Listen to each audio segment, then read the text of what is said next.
guys, Marzano TV 2.0. Basahin natin guys yung nag-react sa last video reactions natin. So, ito yung sinasabi niya.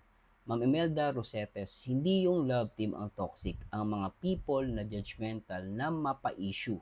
Toxic people ang dapat paalis.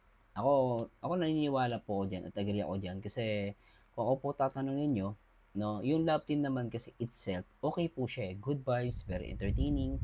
Pero ang di nakaka-entertaining talaga minsan, let's admit, no, na talaga may mga taong ma-issue, demanding, selosa, seloso, and then talagang gumagawa ng katoksikan. So, hindi natin maiiwasan yun. Pero, overall, ako naniniwala po ako, yung mga viewers na ganun klase, yung nakakasira, no? Hindi yung love itself. Kasi nakakaano siya, nakakabigay siya ng saya, especially sa lahat ng mga kapwa OFW natin. At syempre yung mga kababayan natin may mga sakit at syempre nag-iisa sa buhay. So, nagiging kalakasan nila ang love team. No, pero syempre sa mga antay, syempre hindi natin ma-expect na gusto nila yon.